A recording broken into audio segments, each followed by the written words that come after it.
I have given a name to my pain.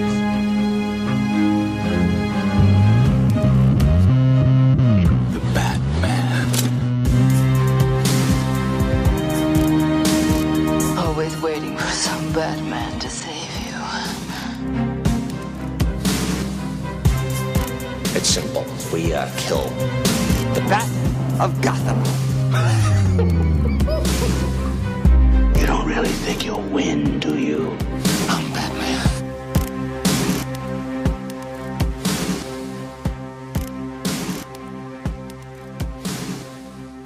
Hello, and welcome to episode 115 of the Batman on Film podcast.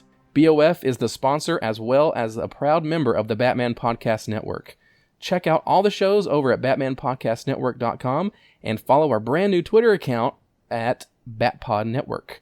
If you're listening to us on iTunes, if you take the time to rate and review the show, we will read it on the air. Batman on Film is now on Patreon. If you like what we do here at BOF, whether it's the podcasts, vlogs, or the website itself, and you want to help support us, if you're so inclined, please head over to patreon.com/BatmanOnFilm for all the details. I am the host of today's podcast, Ryan Haas, and I could not be more excited about what we have lined up for today's show. But before I get onto that, I need to introduce a complete cavalcade of compadres to help celebrate today's topic. First up is my regular co-host and awesome guy, Justin Kowalski. How are you doing, Justin? I'm good. Are you?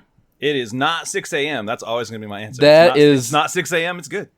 6 a.m. is not a good time to record podcasts. Not at all. Lately, we've been doing BOF After Dark podcasts, yeah. and I guess today is not quite that. It's like BOF after 7:45 or something. Oh, well, depending where you're at, yeah.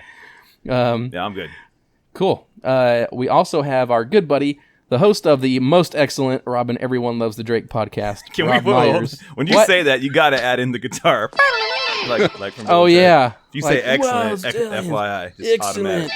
Yeah. I flinched. I thought you were going to introduce Terrence. No. They said my name. Hey, what's going on, guys? Oh, man. Oh, that's funny. I'm good.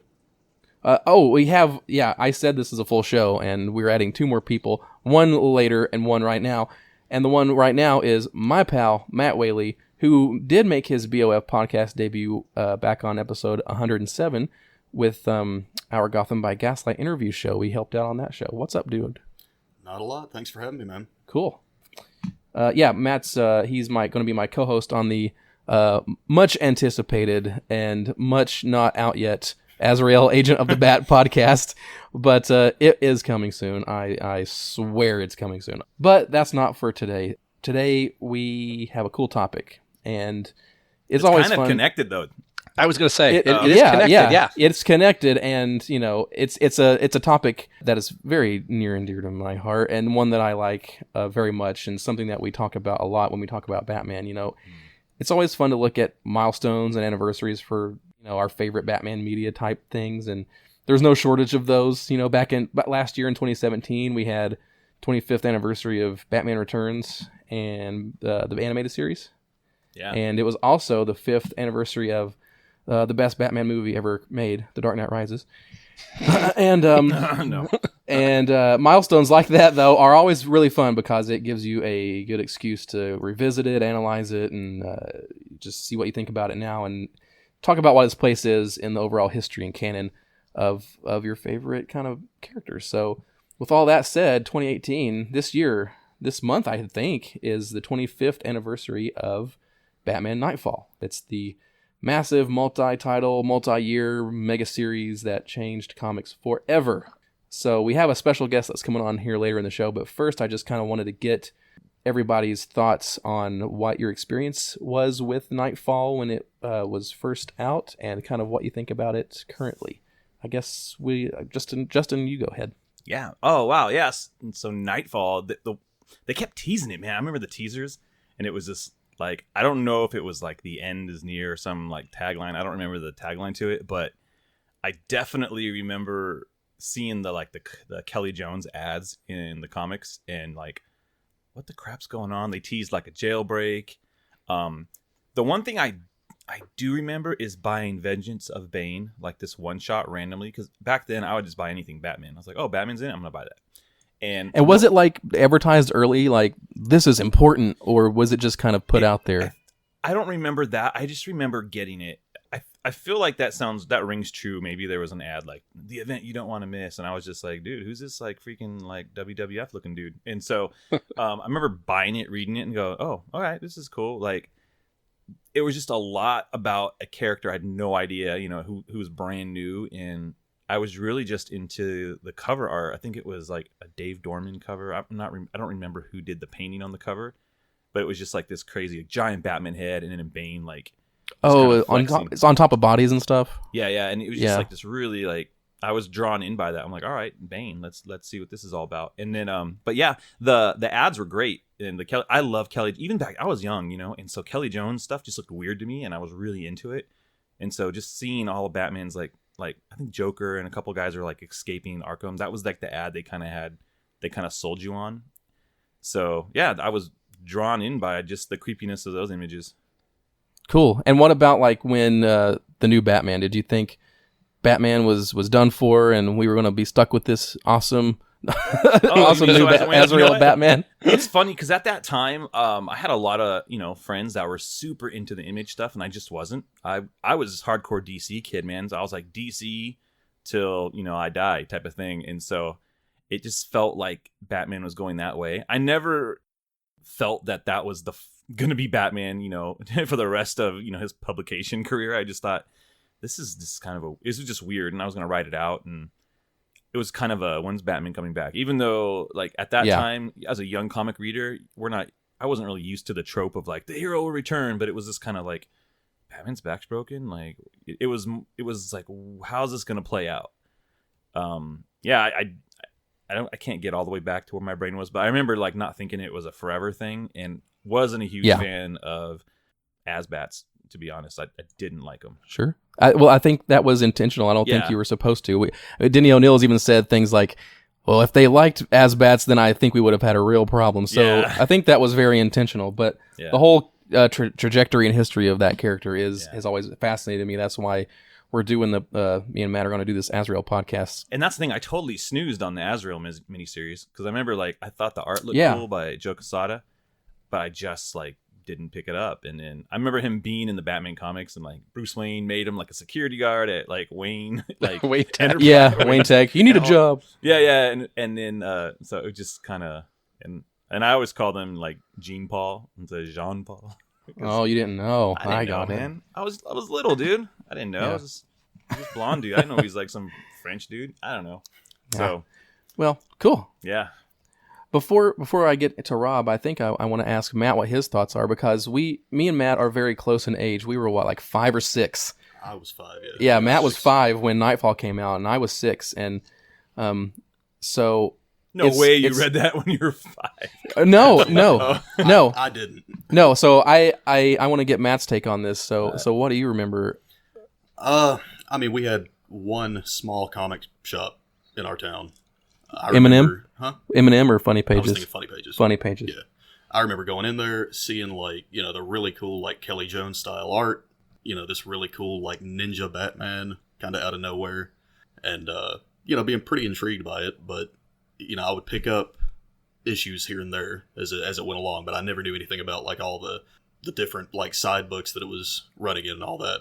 And then over the years, I've picked up more and more issues, and of course now we're going to work on this Azrael podcast. So obviously the character has intrigued us for 25 years here, so that's where we're at. Cool. Yeah, and I'll go before Rob too, because I know Rob can close this segment out quite well.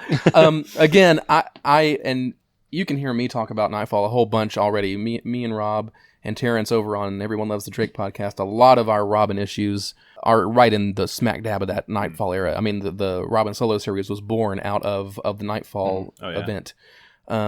So, but in a nutshell, yeah, I was 5, 6, and of course I didn't really read the comics, but I kind of knew the gist of what was happening. I was already exposed to Batman quite heavily at that time through the 60s show, and that was, like I said, it was right when the animated series was big. That was my formative Batman, of course, was the Batman 66 and the Burton films and animated series. And I was quickly realizing that the animated series was like the Batman that I was drawn to the most. But with all these other interpretations, I was getting used to the idea of Batman being a very malleable character. Of course, I didn't really know what malleable meant when I was 5 or 6, but I understood that it's all Batman for whatever reason, and I like it all. So I remember going to. So Matt mentioned Funny Pages, which we had in town, but we also had a comic store called M&M Comics, I believe. See, I don't remember anything about M&M. I think that turned into like a paint store after it closed. But I remember going into the comic book store and mainly for the animated series stuff, because they were selling the animated series figures and things like that. And I would see these posters and issues of Knightfall. It was right when Batman 500 was out. And of course, I'm a kid in a comic store and I see giant advertisements for Batman 500 and it's a big deal.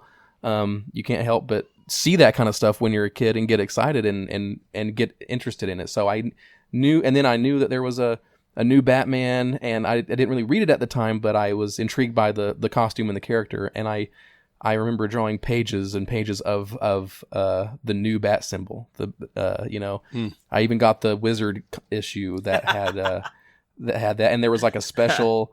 I think Batman 500, the newsstand version, had like a big Batman poster in it. Yeah. So I remember pulling that poster out and putting paper down and tracing that new Batman logo with the one spike in the middle.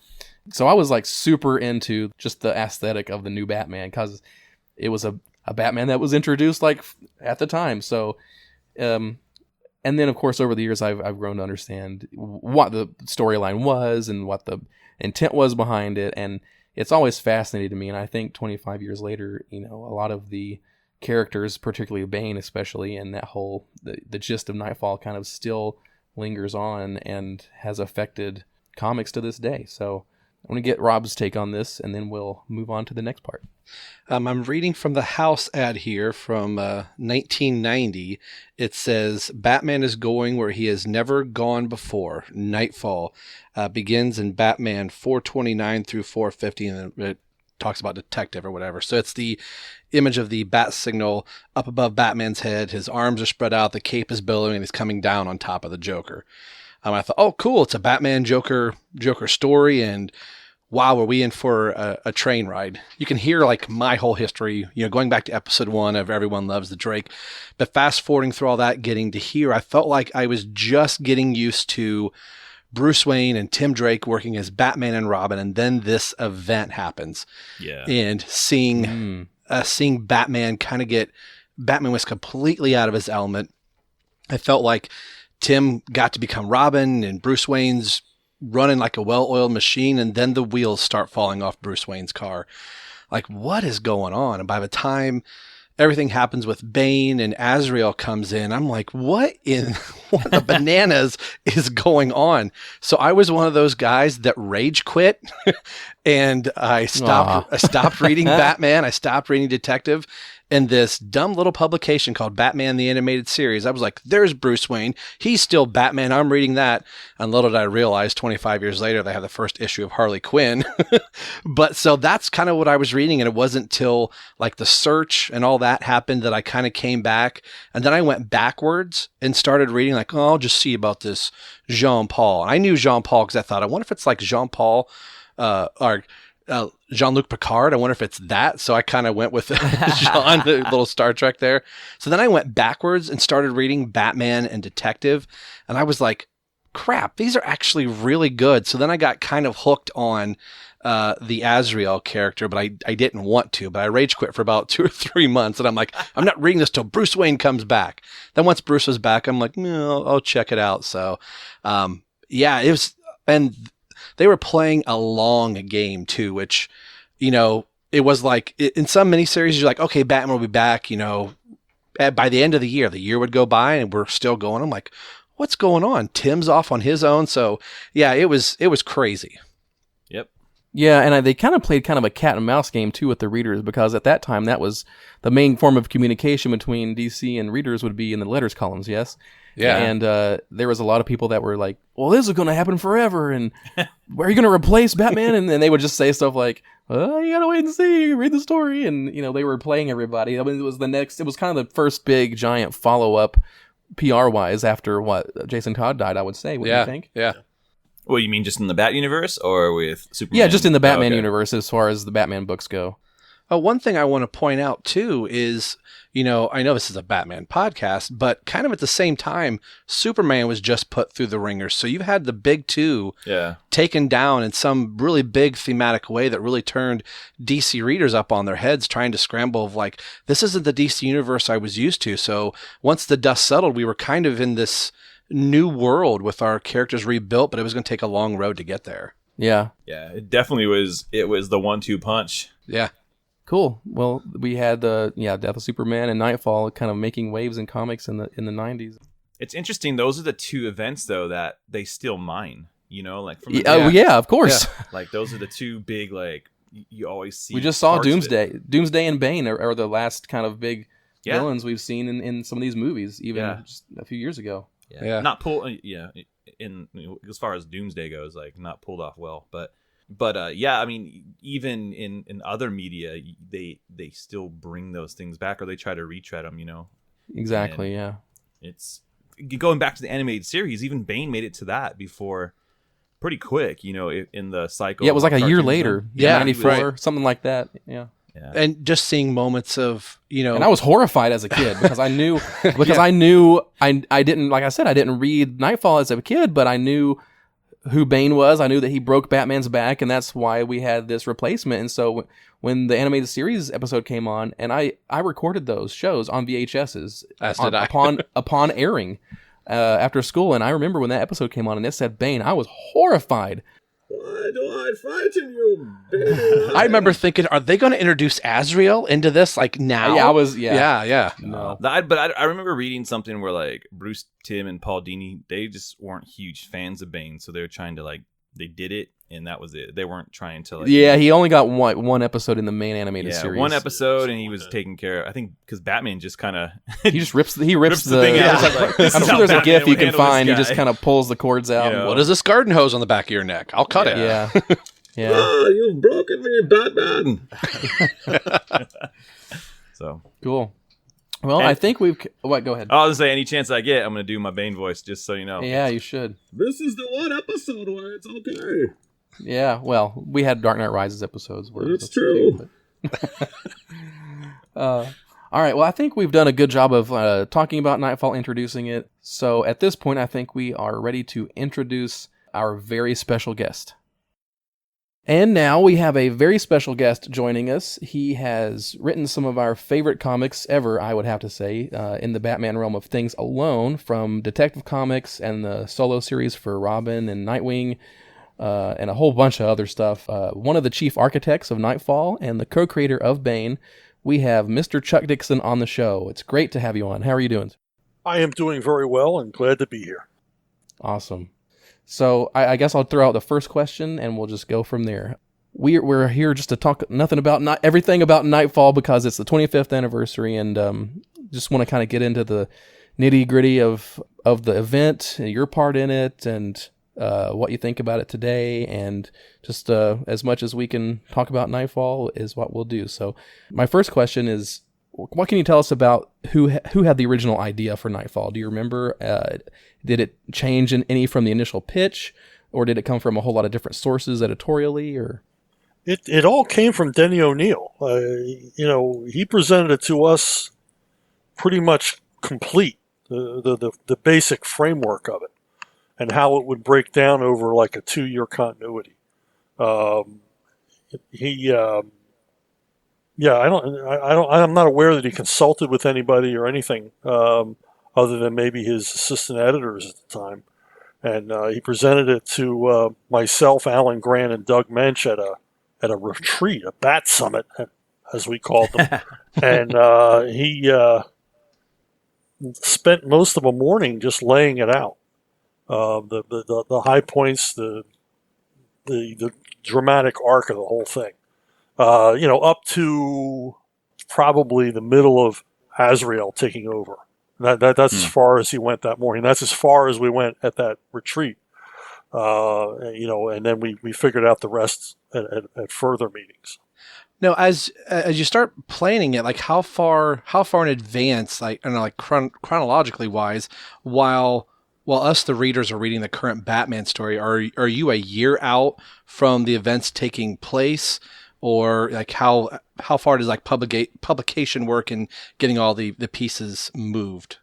Well, at the initial summit, we didn't just plan Nightfall; we planned the lead up to Nightfall, because it was real important to Denny that this not be seen, even though he called it a stunt. He didn't want it to just be a stunt. He really wanted it to be a real event that worked as a Batman story and a Batman epic, and something that readers would remember. Not just a one-off, like, oh, he's dead, no, that kind of thing. So we had to lay the groundwork for it. So we're pretty early on. I mean, I think I was still working with, I believe, Mike Netzer at the point. Oh, wow. I remember that. Well, I mean, I'll tell you how early on it was. I didn't even have Detective at the time. When I went to the first Bat Summit, I was only writing Robin stuff, Robin miniseries. So I was offered Detective at that first summit, and that's, okay. After Denny presented all this stuff, I'm sitting there thinking, why am I even here? Okay. And he presents it, and then when we break for lunch, he says, "Hey, wait a minute, before you go to lunch, let me ask you something." And I said, "What?" He says, "Do you want to take on Detective?" And I'm like, yeah, I'd love it. Yeah. Yeah. Now I know why. Now I know why I'm here. Wow. Yeah. I'll take amazing. I'll take a shot. I'll stay for 85 issues. So I mean, that's how early it was. And at that point I was working, I believe, with Tom Lyle. I'm wrong. I wasn't Mike Netzer. It was Tom Lyle. So, you can see this was planned well in advance. And so we were all told to lay the groundwork for what was coming and basically work to exhaust Batman. Really give him a run every month in every book to break him down for what was to come. And that was really interesting because you can use the advantage of monthly titles to kind of do this long drawn out story and use the storytelling methods you have to your advantage. One thing I've always kind of wondered is what came first, Bane or Azrael? Or was it around the same time, or was it just two plot holes you needed to fill, somebody to break Batman and somebody to replace him? I've heard Denny talk about Azrael in particular being just a plot hole that ended up turning into a character that ran for a 100-issue comic that they didn't expect. So what can you tell us about Bane and Azrael? Well, yeah, Azrael was definitely first. I mean, way out in front, because we needed the Batman, the Bruce Wayne replacement before we ever started thinking about who would cause this event. And we needed that character in place long before, so that, it didn't seem like we just created the character as a Bruce Wayne replacement, even though that's what it was. And Denny's kind of self-effacing there that, it was just created. That's Denny being Denny. That's true. He built that character to be a standalone character all on its own. I mean, he's not just a cipher. So obviously, and so we were looking at drawings of Azrael at that first summit. Because if you look at the chronology, Azrael was introduced long before really anybody had an inkling Nightfall was going to be a thing. And then Bane was created. Bane had a place. He was a placeholder character. We knew we wanted a new character, but we didn't know anything about him until much later. Yeah, it makes sense that you didn't go for the obvious, Dick Grayson replacement, because then, who does Batman, take the title back from, So it makes total sense to go to someone like Azrael, and then it also creates a great friction with Dick Grayson later on. So, well, I mean, the whole point of it is that he picks the wrong guy. Yeah. So I mean, it was a Batman mistake. Yeah, in all of Batman's infinite wisdom. Yes, yeah. Well, that was part of the whole conceit of the story, right? They wanted this darker, more edgy Batman to kind of show why the normal Batman is so revered. Is that kind of right? The heart of the story? No, that's absolutely true, and it's one of the things that once I was given a book and once I had a dog in the fight, I began to speak up a little more at that first summit. And I said that one of the things we have to be careful of, and I was just saying what everybody in the room already knew. I said one of the things we have to be careful of is that the kind of Batman that Azrael will be, in a lot of fans' minds, is the way Batman should be. He should be killing his enemies. He should be, why does he let the Joker live? And I said, we have to show why that is not a good idea. We have to show the fans why Batman as he is, the knight errant, his heart is pure. He doesn't kill, doesn't use guns. He's not lethal. He's not sadistic. We have to show why those are all good things. And that's the way Batman should always be. And so Azrael became the worst Batman.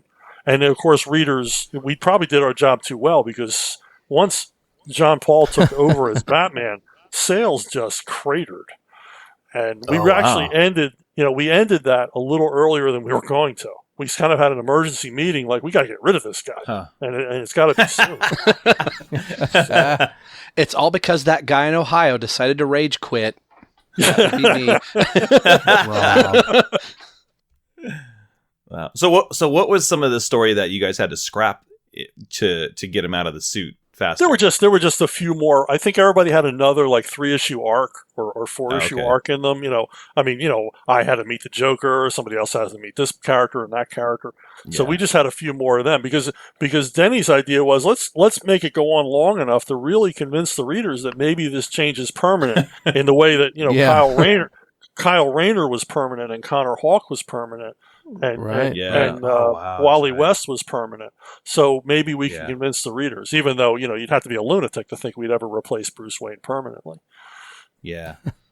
No, that's really interesting because, there's the whole complete, like, juxtaposition with what was going on with the Superman titles at the same time. You had this whole, like, who are our two core guys? They're completely, in the case of Superman, there's 4 different guys for a little bit there.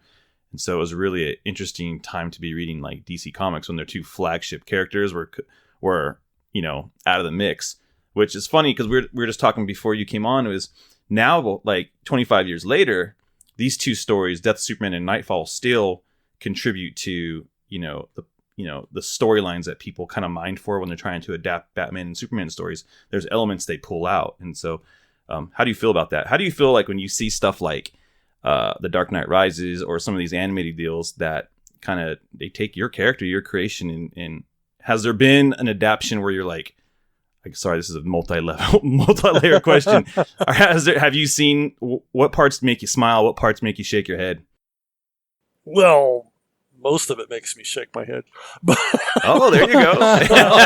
Hey. It's like to do Knightfall justice in another medium, you would have to do a maxi series. It would take a Netflix kind of thing to do it right. So I understand, but they take elements because it's in a lot of cases it's the ultimate Batman story because it has everything in it. It has literally every character plays a part. It's epic. It's War and Peace. It's Gone with the Wind for Batman. So I can see where they lift elements from it. And that certainly makes sense because it's all there in one huge Lord of the Rings type deal. Well, we've got these 3 giant omnibuses that are coming out, and that you have Chuck done some forwards and introductions for, right? Yeah. I think in the Knightfall, the first volume of omnibus, there is actually at the back there is this short little Bane introduction story that kind of teases the concept of the character, and I hadn't seen that reprinted anywhere. I was wondering if you could give us some info on what exactly that story is. Was that like a pitch thing, or is that something? It was well, when I was going through that volume, and I tore the shrink wrap off and I'm leafing through the thing, and I saw that story, and I went, I don't remember writing this. Where the hell did this appear? Yeah.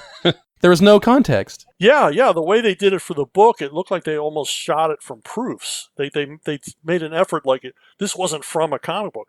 And I emailed Scott Peterson. I said, where the hell did this appear? I don't remember writing this.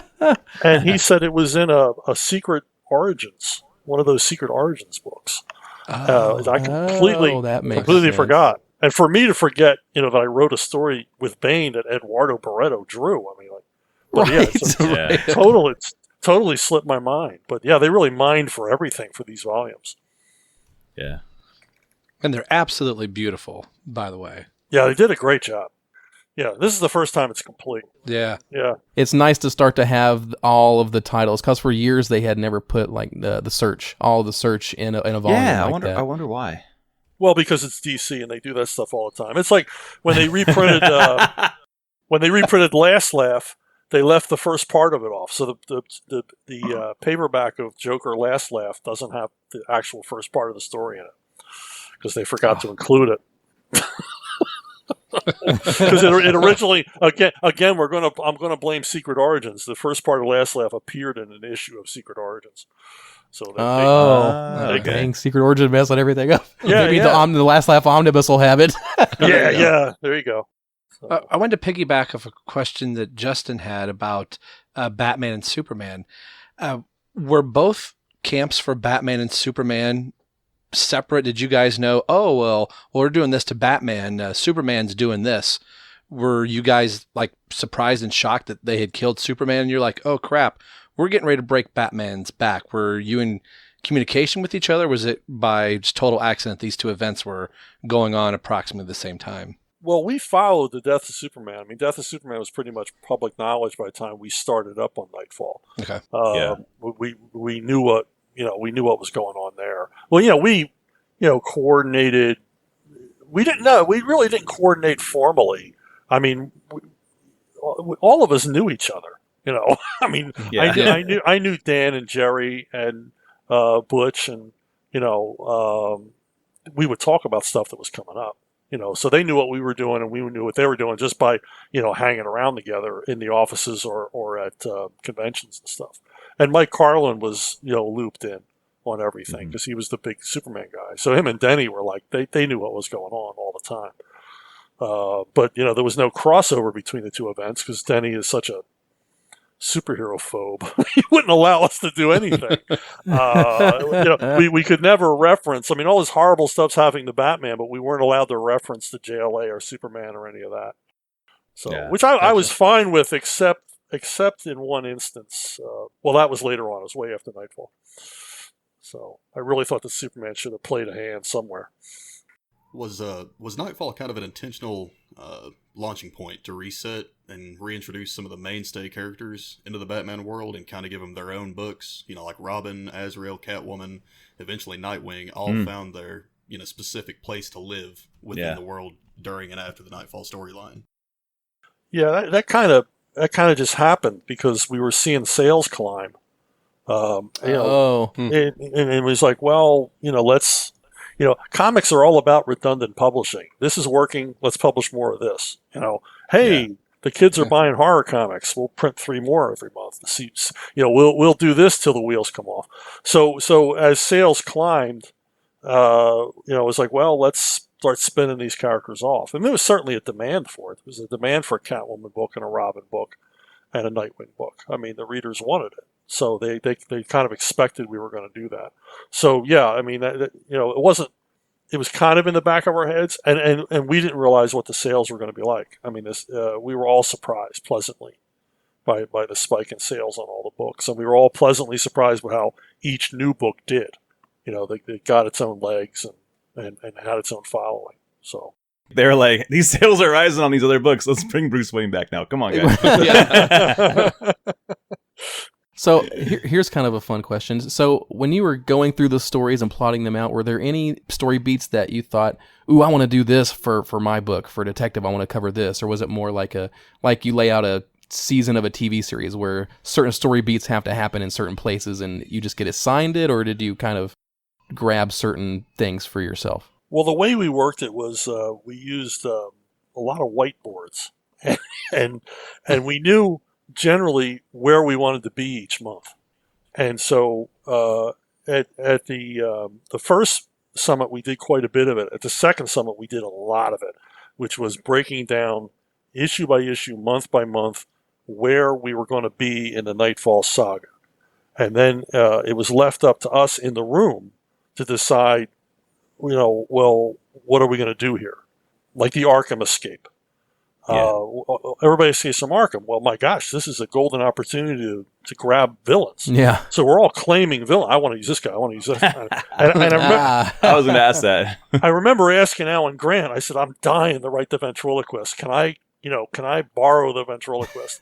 And he said, "With my blessing, fine. If you got ideas for him." Right, because he created the ventriloquist. Yeah. Exactly. And I love the character. There you go. So I went nuts with the ventriloquist, and so that's what happened. And I had Bane meeting Killer Croc. It was just a golden opportunity to deal with all these classics. All in one spot, all in this chaotic environment. They're all on the run. What a great story. Who wouldn't want to write that? So So that's what it was. We broke all that stuff up, and then generally we knew my issue has to begin here and end here, but what goes in between is okay as long as I get there. And Denny left a lot of that up to us, but the framework was there, and it was beautiful. You didn't have to think about, I'm going to end how am I going to end my issue? You knew how it was going to end. It was going to end on this awesome shocker or cliffhanger or reveal.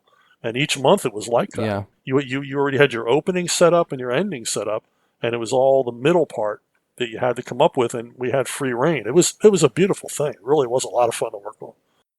Yeah. Speaking of the fun as a reader of experiencing it, I didn't experience it when it first was released because I was only about 5 or 6 years old, but I did experience it in single issues. I experienced it years later in single issues. I got my dad and me went to the comic store and I got all the issues, and of course it was easy to keep track of because it had those really nice graphic branding at the top with Nightfall and the different parts 1, 2, 3, so you could keep things in order. And that combined with the Kelly Jones art to keep the art consistent between the issues, I thought was always really loved, and just seeing the Batman logo slightly shift, Nightfall, it changes as the issues go on, and you're wondering what is happening, what does this mean? And you get to some of the issues, especially where the two big ones when Batman's bat gets broken, and then when in Batman 500 when you get the new Batman and the art switch was kind of like, all right, here's the new Batman. Yeah, DC had their crap together. It was tight. Everybody was working. Everybody was pulling an oar, from the design people to production to everybody. I remember that at the second summit, Jeanette Kahn was there, and basically she was just getting on the phone to make sure that things like, there was a question, we want to do The Vengeance of Bane as a standalone special, but would it appear on the newsstand? It was important to be a newsstand book. And so she's on the phone. Okay. She's on the phone arranging the schedule at the printer and everything else, way ahead of this thing even being written, to make sure this will appear on the newsstand. Because otherwise, newsstand readers, which back then newsstand readers we sold a hell of a lot more on the newsstand we did in comic shops. They were our and you didn't want people to be lost. Exactly, and they were our core readership. We couldn't leave them behind. That was very important to Denny. God bless Denny. He was loyal to those people just going to the, the supermarket or the drugstore and still picking up comics. Yeah. That's where I bought a lot of mine from. Yeah. There was a comic shop in town. I had just got a driver's license at that point, but it wasn't enough for me to know where it was. So it'd be like, Kroger's and IGA, wherever my mom got groceries. I remember the spinner rack. So I was going to those outlets all the time. And that was just I felt that's just where the birth of comics was for me. I landed right in this spot. Tim Drake had just become Robin not that long ago, and then Nightfall hit. So that's spinner racks for me was where I lived and breathed this Nightfall saga month to month. Yeah. Well, that was your entry level. That's where we got readers. And when they decided to abandon the newsstand for the most part, it was like, that was an enormous mistake. When the books would sell out at the comic store, I got wise because you can find them at Thrifties. I would go because I remember getting Batman. It was Detective 666, and it was the one where Bane with the yellow. Where Azrael, now Asbats at that point, I guess, tries to, I think that was his first, I'm going to take Bane down issue. And so I remember getting it at the newsstand, and, it bugged me because the barcode was on it, but I got over that. That was how you would get, that's how you would get the issues. No one's going to the newsstand to get it. So, well, that was the other thing about it, trying to remember like where this all started. So I was like, oh, I wonder how far back it goes. I remember I told this on our other podcast that I picked up an issue of Detective. I paid $17 for the issue at a comic shop because that's where the story was really kind of starting. So those issues after they were off the spinner rack or the newsstand, they'd be in the comic shop for like 16, and the month later they'd be for 19, and it'd be for 20. It's like, what is going on? Yeah, it was just it was totally crazy at that time to know that we were in the midst of something massive with Batman. Yeah, I remember. Well, Mike Netzer was still on the book. And we knew we were leading up to this, and I did a scene where Batman is basically staking a guy out, and he doesn't realize it yet, but he's already under the influence of Bane, even though no one's seen him yet. And he falls asleep on stakeout, and I thought, I got to call Denny and make sure this is okay. So I called Denny. I said, is it okay if Batman falls asleep, if he shows a little bit of humanity there for a moment and dozes off? And then he said, no, that's a great idea, go for it. And that was early days, before anybody knew, before Nightfall had a name. Well, just the seeds. Yeah, because I did that. I went back 5-10 issues or whatever, and you can really start to see the little seeds getting planted of Batman starting to kind of be fatigued. And I always thought that was very intriguing, just the way that it really all seemed organic as a reader, that although it was planned ahead of time for a big chunk of it. Yeah. So what this is what I'm interested in. Now that you've written so much of Nightfall, are any particular issues or moments in any of the issues that you remember really fondly overall? Well, both Graham Nolan and I are really pleased with the issue after he gets his back broken, because we did the scene where Bane basically throws him off at the top of Times Square, Right. Yeah. And I always worry about logistics and believability, especially in a character like Batman. And it's like, how in the world would this guy ever come back from this? And I called my sister-in-law, because she's an ICU nurse, and I described his injuries. And she was the one that told me he will need an injection of this anti-inflammatory, or he won't ever be able to recover from an injury like that. And of course, that's the crux of that issue, is getting him that injection. And I thought that was kind of cool. I would sweat logistics, I think, more than anybody else. We get really wrapped up in, now we got to make this work. This has got to be believable to some extent, even though it's not. I mean, nobody could survive the injuries, but it's a comic book, and he's Batman, so he could. But he did. I mean, and that was a high point for me. And then, of course, the Vengeance of Bane, and seeing this character evolve under all of our guidance. Yeah, it really is a great story, because if you just think of the legacy of it and all the hands that were in it, and just the whole editorial team to make it happen, coordination, because it doesn't. I mean, everyone has different voices, but it's not jarring issue to issue. It does feel coherent, Well, there was a different emphasis in each book. I mean, whether that was intentional or not. I mean, I had detectives, so I went more for the mystery police procedural angle. Mm-hmm. Doug was more into the mystery of the Batman. Batman almost as a Dracula figure. And then, and then Alan was the more quirky, wackier side of the Batman. And it was great because they all complemented one another. I mean, Denny told us that, because he brought Doug and I on for this. Alan was already writing regularly for Batman. And he brought the two of us on, and he said he liked the fact that we were storytellers. Before we were writers, we were storytellers. And we all knew how to use a calendar. We wouldn't miss our deadline, which we never did. I mean, you're not going to find three guys more dedicated to beating the deadline than the three of us. No, a couple of those issues were twice a month there for a while, right? I remember there's early and late month issues for a couple of those. Yeah, there were some, it wasn't as bad as later crossovers, but, there were times where, the next guy's waiting, and none of this was written independent. You had to wait for the next script before you could start yours, but I never had to wait. They were always there weeks and weeks before I needed them. And then, of course, I would immediately start on them because I didn't want to be the guy who was running right up against the date. So as soon as I would get either Alan or Doug's script, whichever one I needed next, I would start immediately that day. and get it done. Right. That's cool.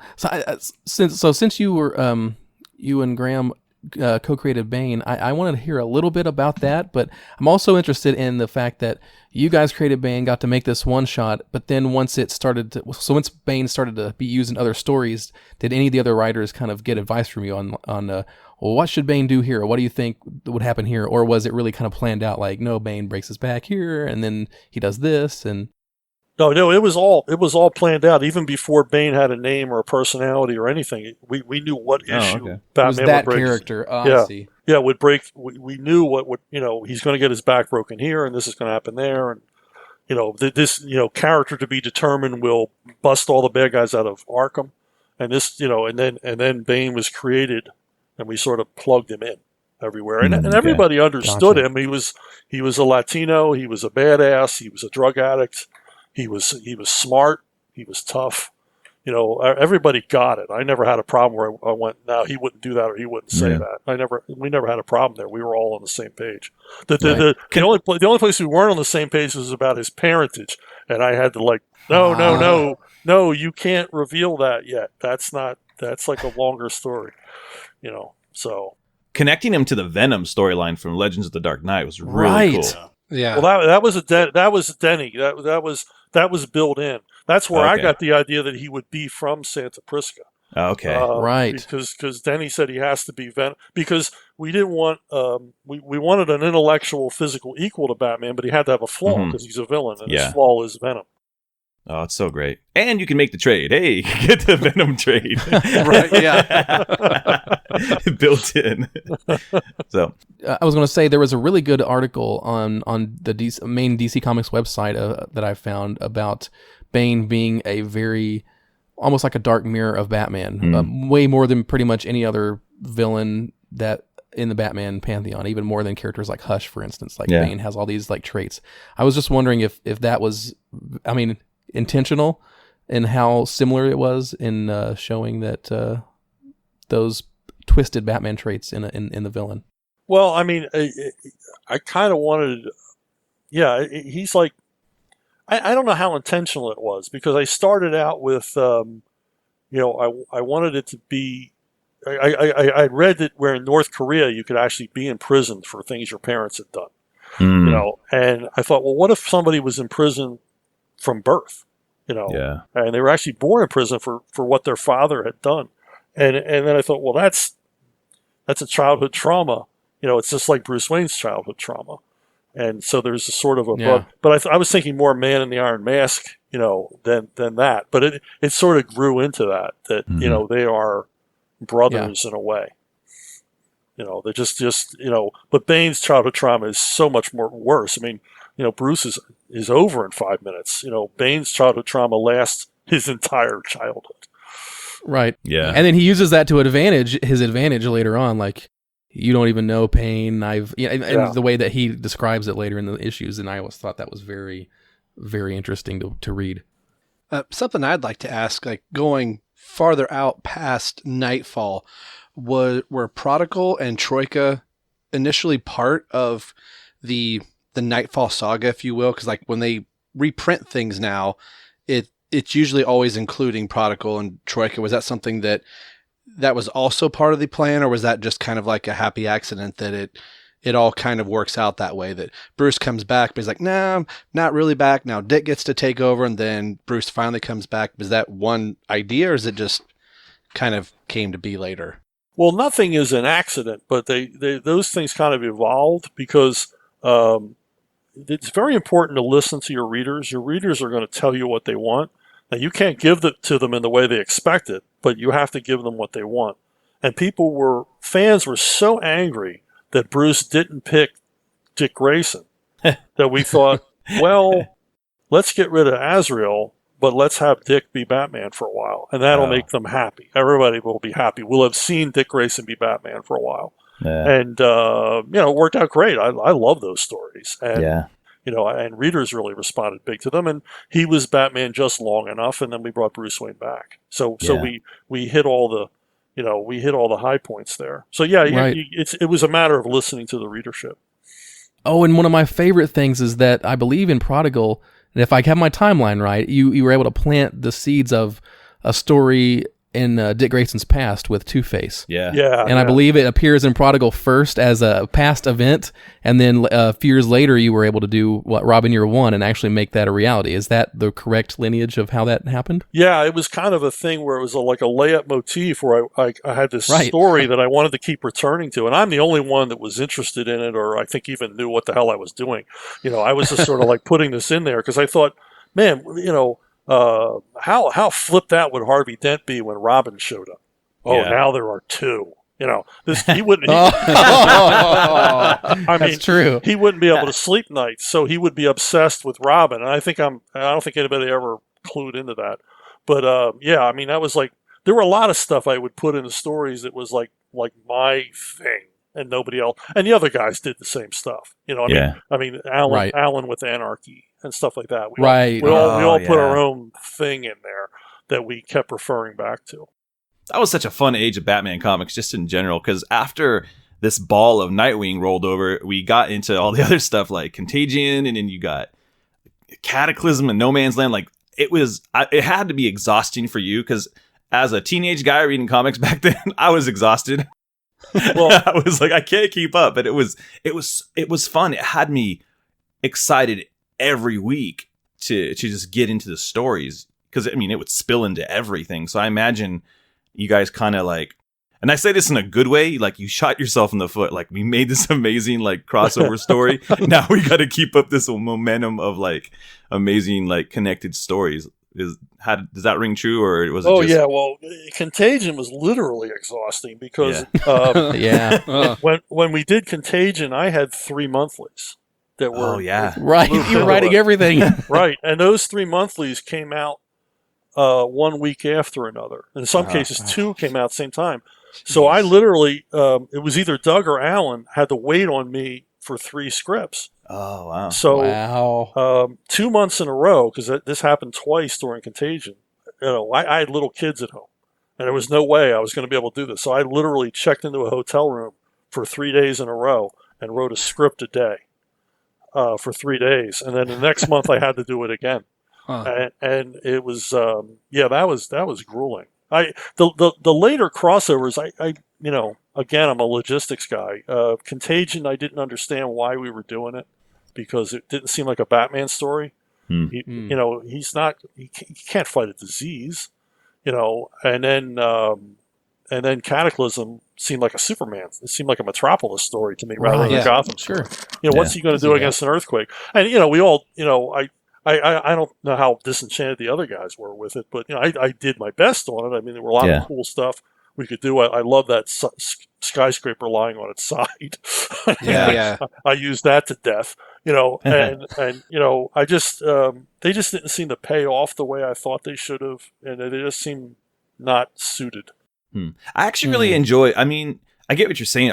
As a reader, I really enjoyed Cataclysm just because it was so anti-Batman, and the way they set it up with it was own thing. The government shut it down, but it was cool to see Batman in a different element. So on that note, it felt fun to read. Again, it wasn't.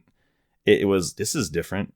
Like how does Batman, the guy? And it goes with this character, the guy who can survive and be a part of any type of a story. How does he deal with a natural disaster? So to me, I thought that was fun. So yeah, I just kept annoying everybody at the summits with logistics questions. Well, how would this work? How would that work? I remember I was really upset about how we were going to rebuild Gotham, because it couldn't take a decade. Obviously, it had to be up and running. So Lex Luthor do it, right? Yeah. Well, I called the Flash. I explored all these yeah, seriously.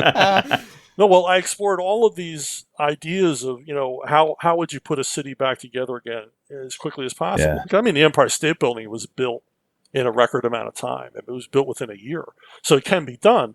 And I explored these technologies of like fiberglass bridges and stuff like that. All the stuff that was real. It was theorized. But my favorite was, how are you going to rebuild Wayne Manor over the Batcave without the construction crew finding the cave? Yeah. And so I suggested rebuild Wayne Manor off-site, build it somewhere else. And then one day, the guys come in to, like, finish painting the eaves or something, and Wayne Manor is gone. The construction guys show up to the site, and it's gone. And then all we see is Bruce and Alfred out in front of the Wayne Manor, back where it should be, over the Batcave, and Superman flying away. And boy, Denny just hated that idea. And I said, well, just the corner of his cape and the corner of the panel, and I want that so bad. Yeah, he was just no. I was like, man. So that's great. Oh man! So I didn't mean to sidetrack us from all the Nightfall stuff. It's just thinking, like, as something gets successful, of course they want you to duplicate it and keep going and keep going and keep going. So. Oh yeah. I mean, everybody was into that. Superman was into it. I mean, everybody was doing these arcs, trying to keep the mojo going, because I mean, Nightfall was highly profitable, as a comic book, and I think Denny, just before he retired, told me that Nightfall was the last time they did something that was profitable strictly by publishing a comic book. Wow. Because now they rely so much on the ancillary stuff to bring money in. Yeah.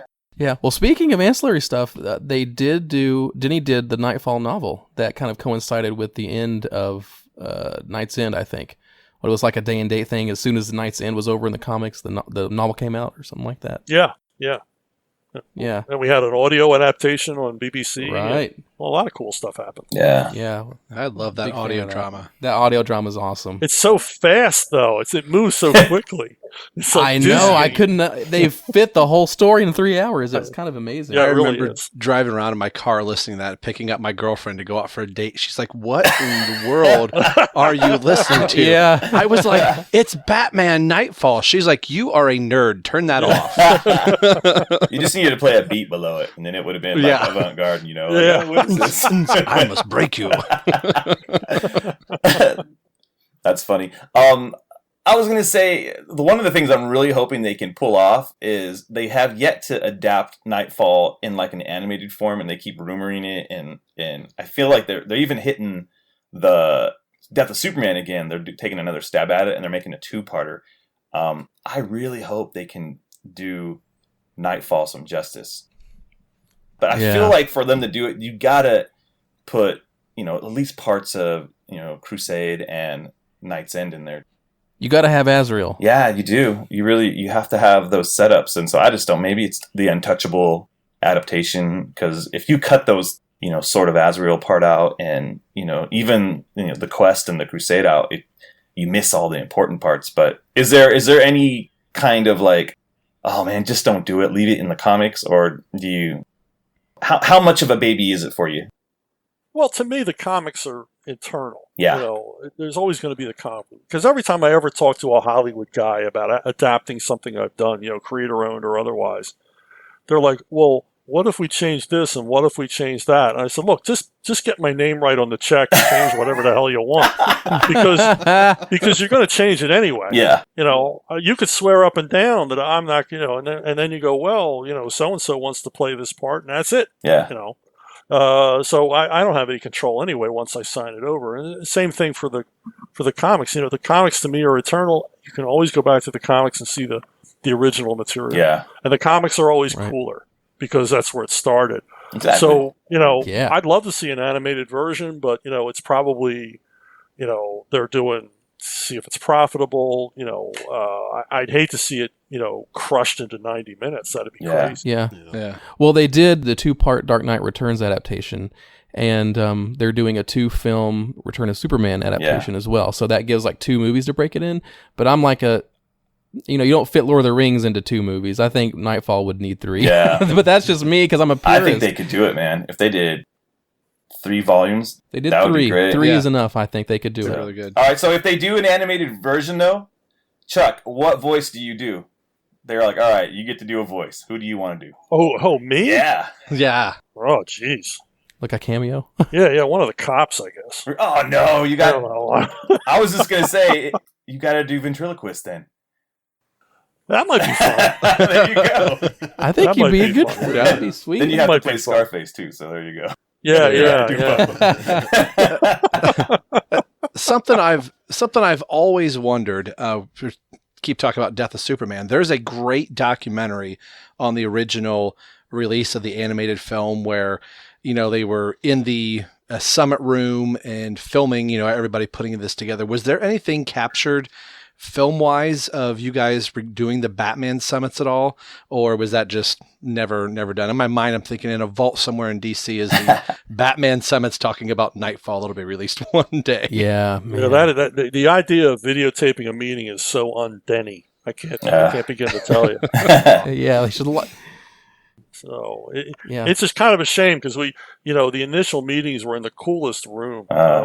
They would take us to the Biddle Estate, the old Biddle Estate up the Hudson, and we were in a room that looked like Sherlock Holmes and Watson would spend a lot of time there. All that was missing was the the dead Duke lying on the floor with a stiletto in his back because they were like it was like 2 stories tall with bookshelves, and it was just an awesome place to have meetings.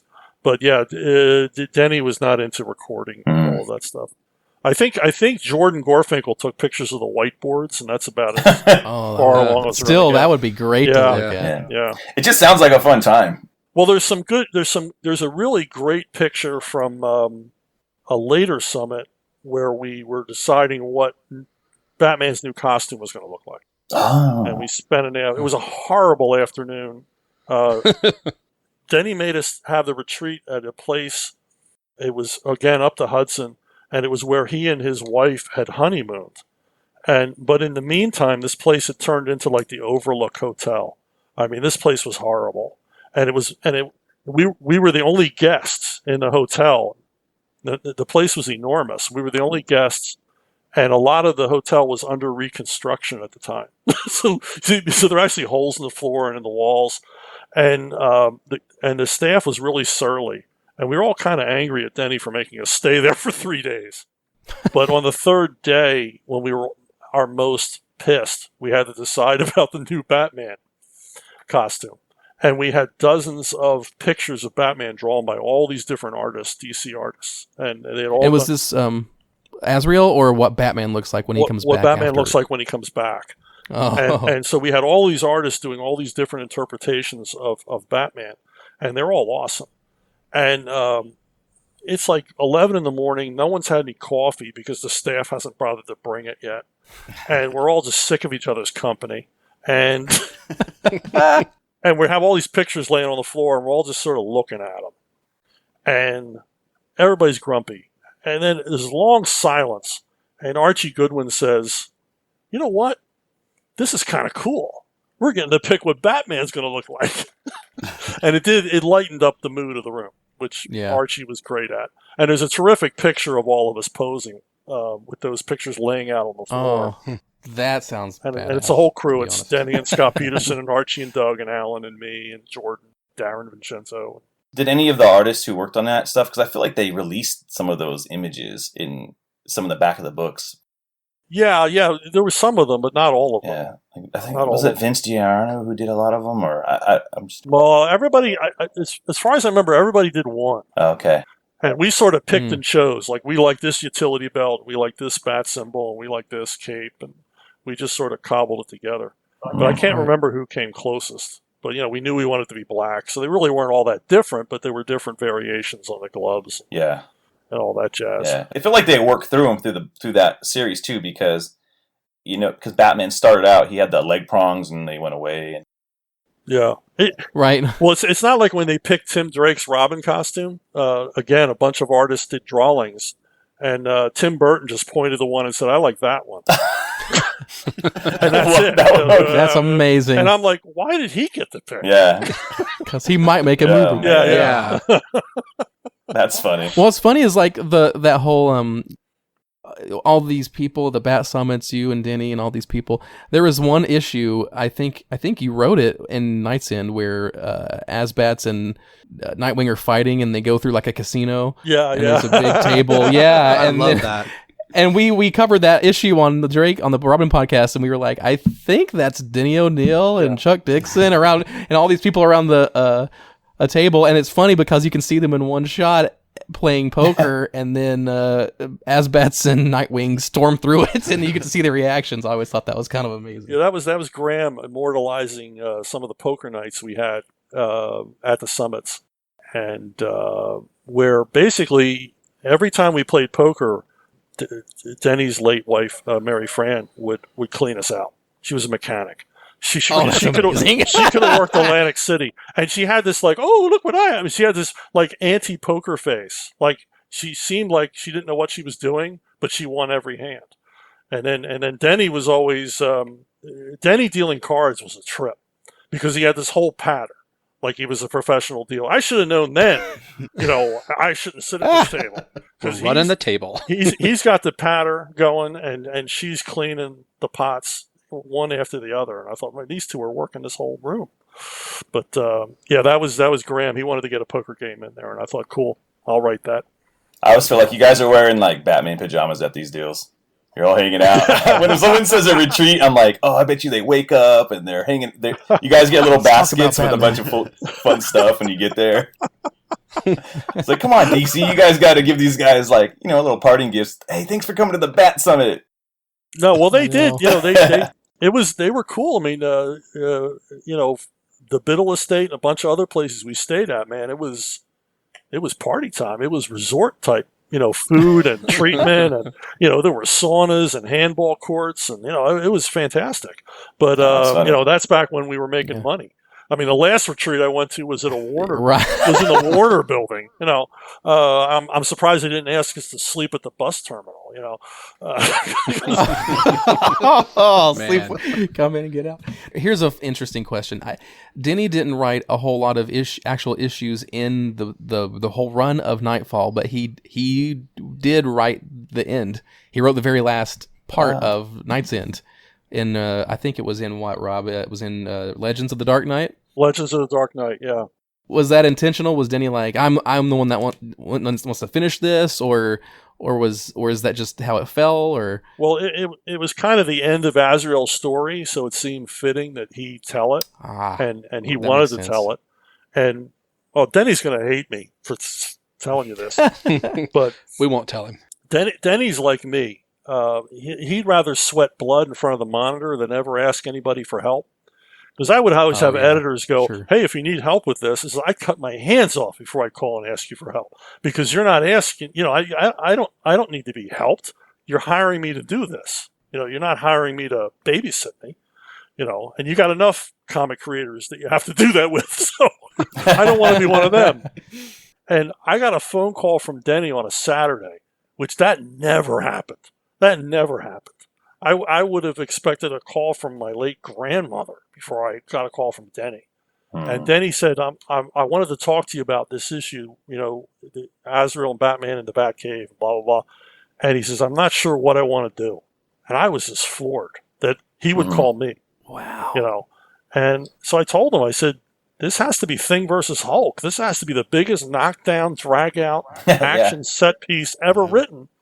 And he goes, well, I don't want to do that. And I said, well, I'm telling you what I... He didn't do that, did he? No, he didn't do that. I said, I'm just telling you what I would do. I said, I would make this I would block this thing out. I would use every inch of the Batcave and, use Bruce's knowledge of the Batcave against him and all kinds of crazy stuff. I'd have the penny rolling, the dinosaur falling. I'd do all of it.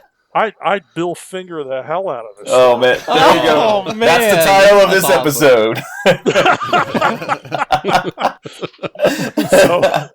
So he didn't do that. I knew he wouldn't because we're two entirely different writers. But that shocked me. That's probably the biggest surprise of the whole experience was the fact that he called me.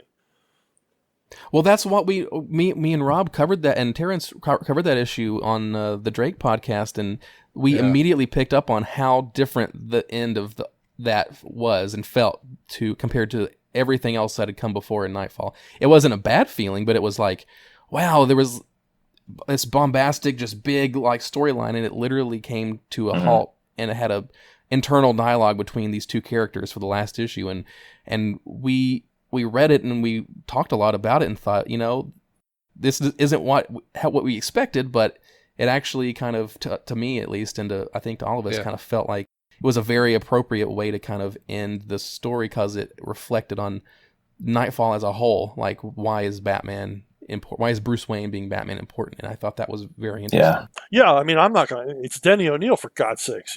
Denny O'Neil saved Batman for all of us, and he created Azrael. So however the hell he wanted to tell it, and that's the right way. That's the way to go. I'm just, my thing was, it's just wasn't the way I would do it, but, that certainly does not mean it's wrong. I mean, I never argued with Denny when it came to anything like that. Yeah.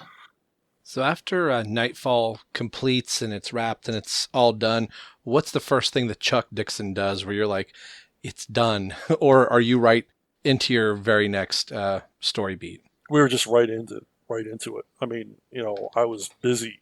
They were keeping me so busy, I didn't really have time to think, this is the end of this.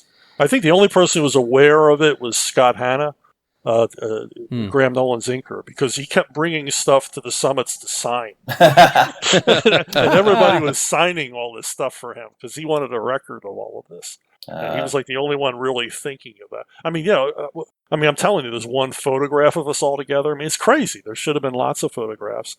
But, we were just into what we were doing. We weren't really thinking, and that's a silly thing anyway. What we're doing is a moment in comic book history. You can lose your mind thinking like that. Back then it was, this is work. We got to get this done. Yeah. If it was now, it would have been all over like Facebook Live, the Bat Summit, The live stream it. Yeah. Oh yeah. It would be every minute updates on Facebook and Twitter. I think that is a great era to have lived in and be reading these comics that there was no spoiling. Like, I realized that Batman was, you kind of knew his back was getting broken, but I had no idea he was going to get thrown off a building.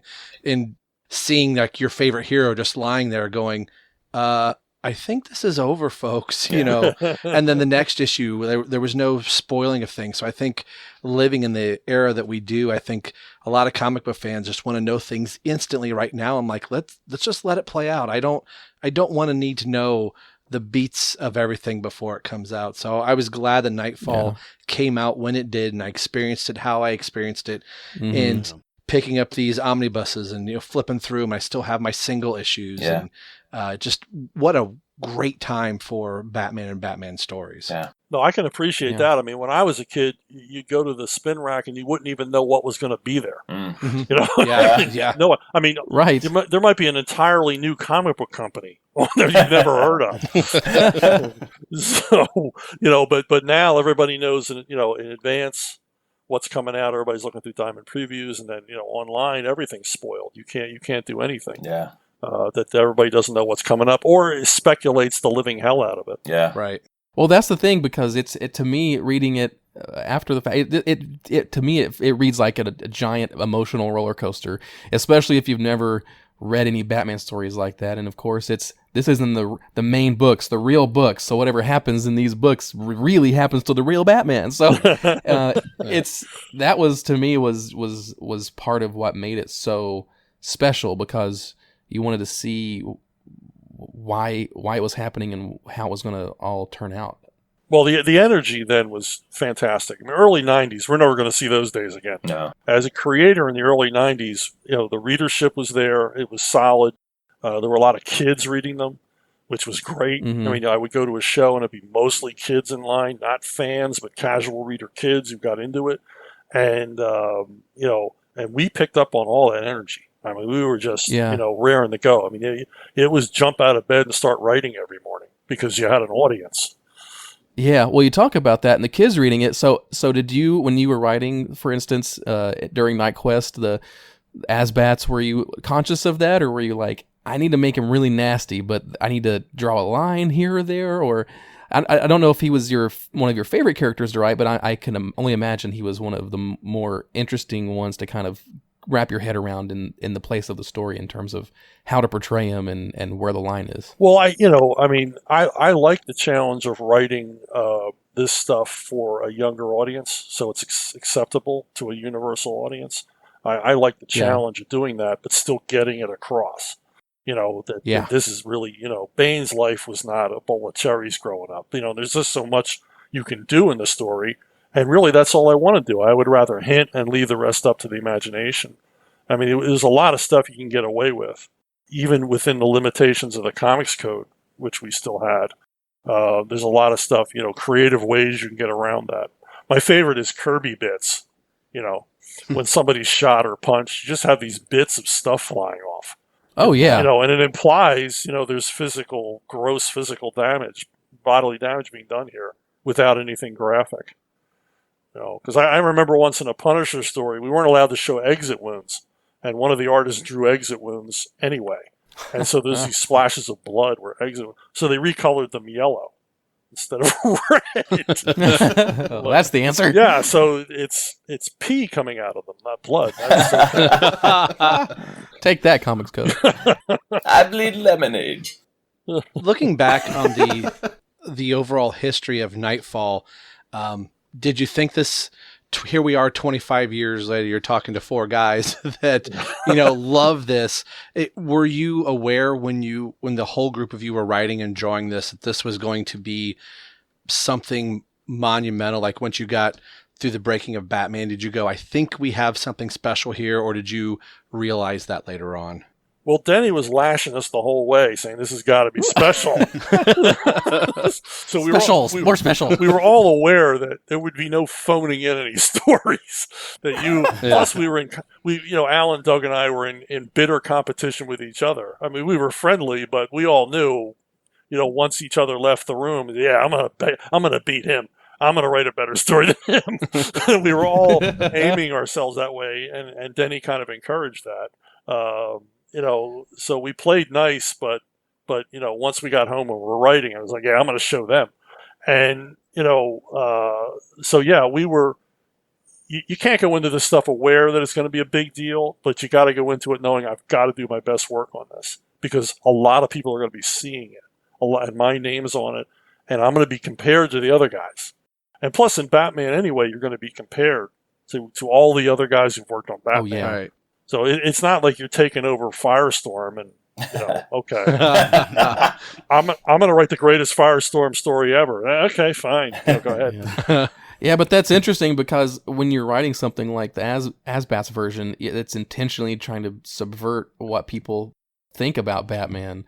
So I can only imagine when you're writing those and you get letters of people that either hate it or love it or just asking, why is this happening? I kind of wonder how much of that you got to influenced you when you were writing the characters. Well, I mean, I really wanted to make him unlikable, and that worked. I mean, once he dissed Robin, we knew it was over. I mean, man. He kicks him out of the Batcave. I mean, he kicks Robin out of the Batcave. I mean, the letters, this is back when we got letters. I mean, just the letters, they just hated us. We this horrible letter. What are you doing? Yeah. And we hate this guy. Well, that's the point. You're supposed to hate him. And we got away with some Batman stories you couldn't get away with Bruce Wayne. And I loved every time every villain met him and realized it wasn't Bruce Wayne. That was always a great scene to write. Yeah. I love when the Joker figures out it's not that Batman, and he looks scared as hell, and that just impressed me. Even as a kid, I was like, "This is amazing," because the Joker doesn't know what's going to happen. But that's the kind of stuff that was built into it. That's what made it a joy to write. And we all dug that. As each villain realized this is not the guy we're used to. I like the first part. Gordon meets him. It's like he's waiting for him to disappear, and he's still there. Yeah. I wasn't sure you were finished talking. Yeah. He's like, hey. Hearing that Joker line, I still hear it. It's not him. It's not bloody him. Yeah. That's funny. But and then even when Batman comes back, that's a great part of the story when Batman has learned who he is again and rediscovered himself and what the mantle of Batman means and has to confront Jean-Paul with that. I've always enjoyed that conflict and how it wraps up. Well, like I said, it was all baked in there, man. It was just beautiful. I mean, it's just a great epic story with all of the dramatic high points all in place. We just had to make sure we didn't screw them up, and we dramatized it. Denny was big on never under dramatizing anything, Denny he kept quoting to us the Larry Hama quote, "The comics are grand opera." I mean, everything's big, everything's in your face. And that's what we went for. We just put the pedal to the metal on the whole thing. It's a good quote. I mean, yeah. And in terms of that, I mean, in the Everyone Loves the Drake podcast you joined us on a while ago, you did talk about Nightfall being one of your favorite Batman storylines you've ever been a part of, or just that there is, because of how much it truly affected the characters and the world after it was over. So I just really love to get some more thoughts from you about that. Like, what do you think has kept that storyline and those new characters and the story itself to remain one of the most important additions to the Batman canon over the last 25 years now? I don't know. I mean, I guess it's just the heart we put into it. Is evident. We were all geeks. We all love this stuff. Yeah. We were all earnest about it. Denny was the leader of the pack, and we all felt the same way he did, that you don't take yourself seriously, but you take the work seriously. Yeah. And you've got to believe in this stuff, even though on the surface it's all silly comic books. But if the readers are going to believe it, we had to believe it, and we did. We were all into it. As big a cynic as Doug Mensch is, he'd probably get tears in his eyes talking about Batman and stuff. I mean, just into it. Alan Grant, another guy, looks like a guy who doesn't give a damn about anything, but you get him talking about Batman or Judge Dredd, and the passion is there. This earnestness, and that's what makes it cool. We're as into this stuff as you guys are. As crazy as that sounds. Yeah, and I think that's why, like, especially with me, that era of books resonates with me so much. Like. What it did is, as a kid, I don't feel like you follow writers as much. You kind of follow characters, but you started noticing, like, I was reading every Chuck Dixon book that came out, from Robin to Nightwing, and then to Birds of Prey and all that stuff. So I just wanted to, as we kind of head into ending the show, thank you for your work. I'm going to say something really random, because it's one of my favorite books, and if I ever get a chance to run into you, I'm going to make you, write a little note. But I loved Justice Riders so much. That one shot, I don't know if you guys have read it, but it's this Old West Justice League Elseworlds, and it has fantastic artwork, by J.H. Williams, but such a great book, and I love it. And it's one of my favorite John Jones, experiences, just... I know the way you presented him in that book. Anyways, super random, not connected to Nightfall at all, but I just want to let you know I love that book. It's so fun. Oh, I enjoyed doing it. I'm going to break your heart, though. I was going to do follow-ups to that. Oh. Eddie Berganza was not a Western fan and just wouldn't let me get at it. Oh, my gosh. It was so good. That was a fun book, man. You guys go check. Everybody who's listening, go check that one out. That's a little treasure right there for you. That was good. Now, I was just going to ask one last little thing. You were talking about creators. I don't know if you could talk on, since he's no longer with us, Jim Aparo at all, just being so influential in the start of Nightfall. That was the first Batman artist I fell in love with, and it was because of Jim Aparo I started noticing, I wonder who wrote this book, and I would see all these wonderful creators that his artwork, especially in these omnibuses, are just absolutely beautiful, and seeing all the writers write to his drawings was just amazing. And if you could just briefly talk just about him for a moment. Well, Jim was just a sweetheart of a guy, just a sweetheart. He came to one summit, and the whole time he was there, couldn't figure out why he was there. He just wanted to go home. He either wanted to be drawing Batman or spending time with his grandkids. It's all the guy cared about. Oh man! And awesome. I'll tell you two things about Jim. One is that Denny was under a lot of pressure on Batman 500 to replace Jim with that issue and not have him draw half the issue, because the powers that be at DC had decided that Jim was over. And Denny just dug his heels in and said, no, this issue is going to sell huge, which it did. sold like 3.5 million copies. Yeah. God, that's the best part of the issue too. I just talked about it, how great that was. He said, I'm digging my heels in here because Jim's been loyal to this character for crap, half my life. Yeah.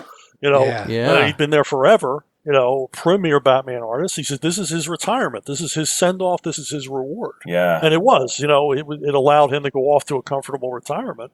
And, he still did a few jobs after that, but he was off regular books. And I credit Denny because he really, he stuck to his guns on that.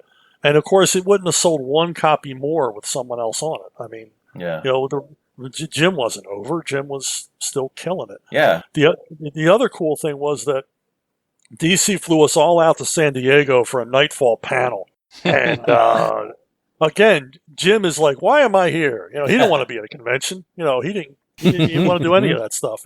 He didn't mind meeting fans, but it wasn't something that, made a big deal to him, And so me and Graham hung out with him for 4 days, which was awesome. We were like with him all the time. Oh man. But we did a panel, big Nightfall panel. There's like 16 of us up there at this panel. And the room is packed. It's standing room only. It's that big room at San Diego. And it's packed. People standing against the walls.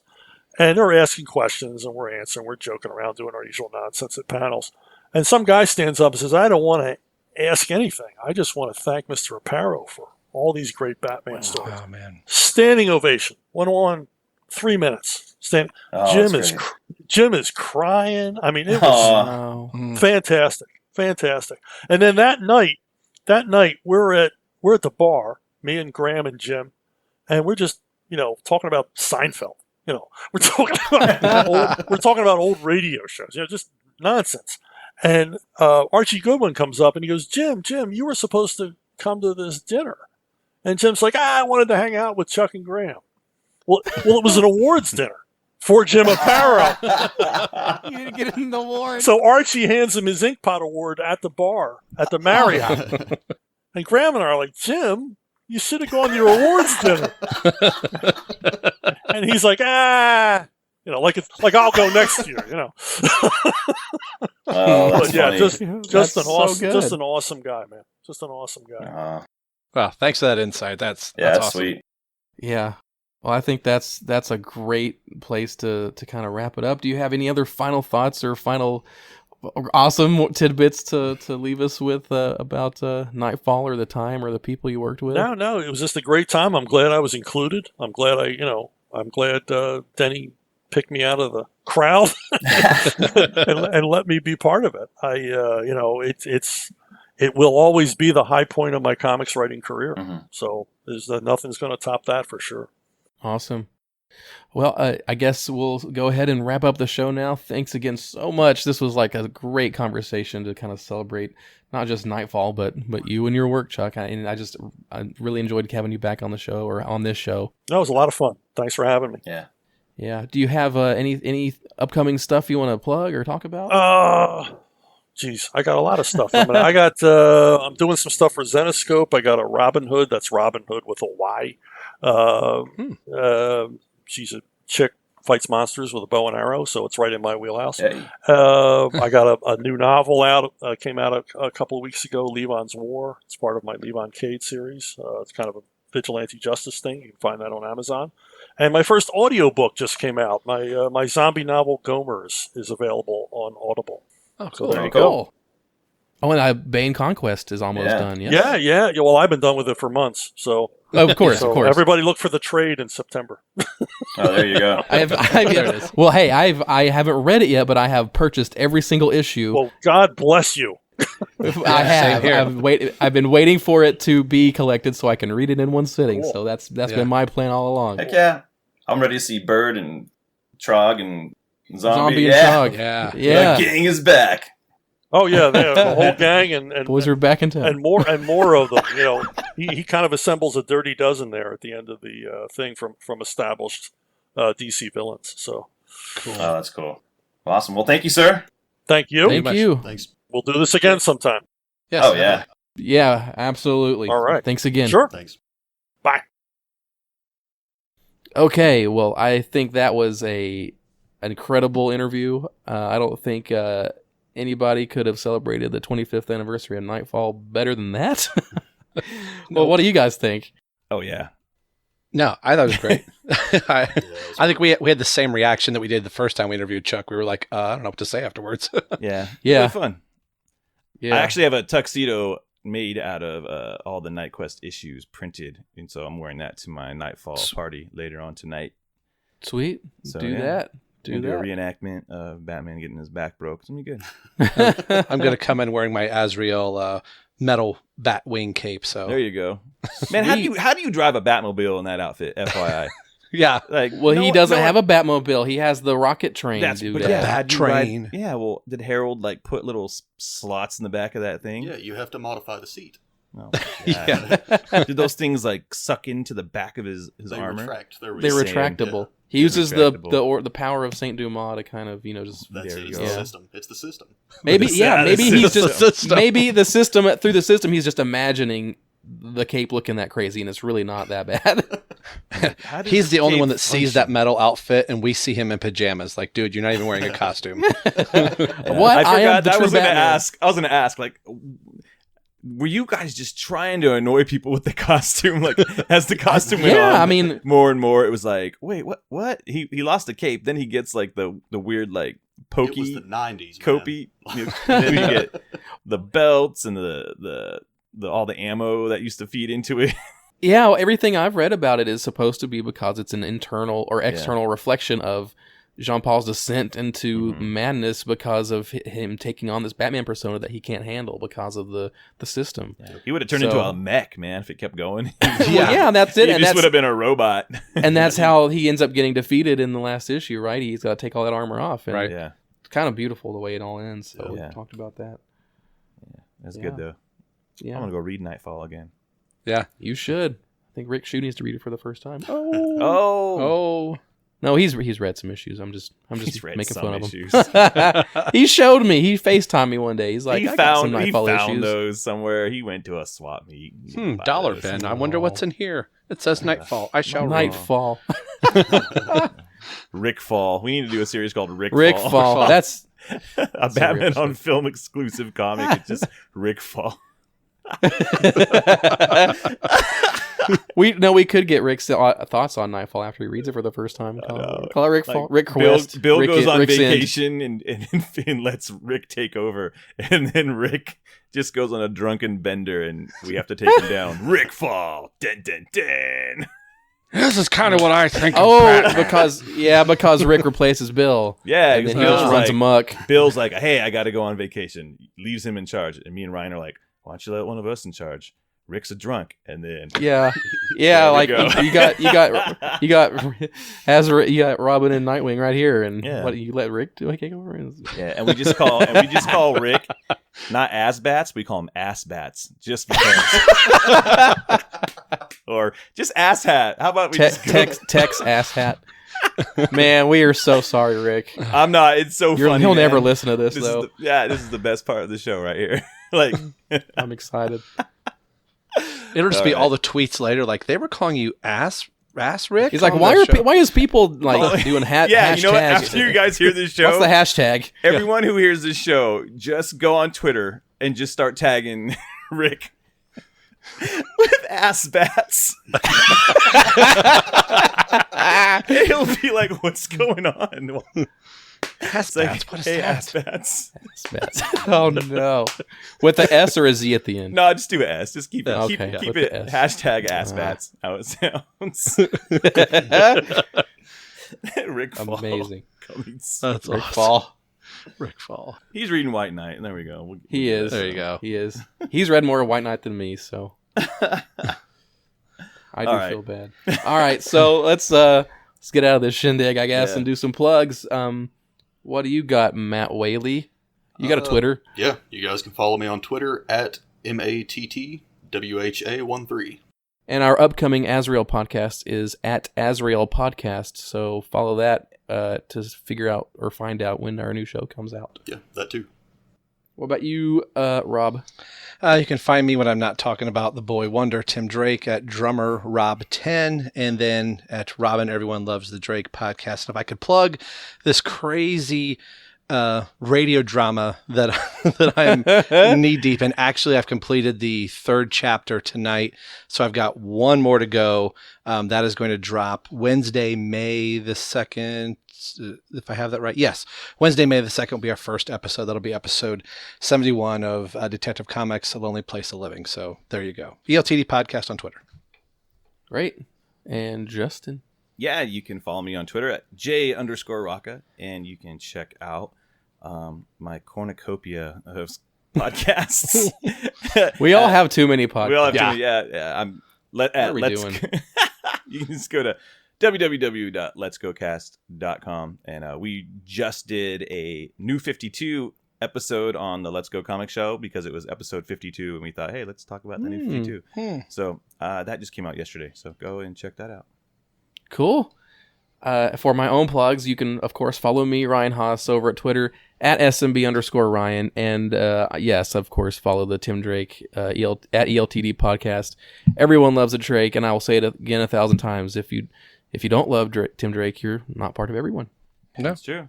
And again, I'll also reiterate that the Batman Podcast Network does have its own dedicated Twitter feed now that I am curating, so follow it at BatPod Network.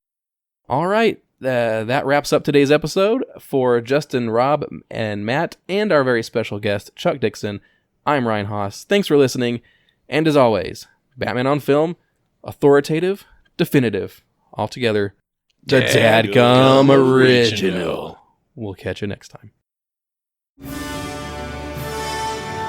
Hey now! You've been listening to the Batman on Film podcast, a proud member and the sponsor of the Batman Podcast Network, batmanpodcastnetwork.com.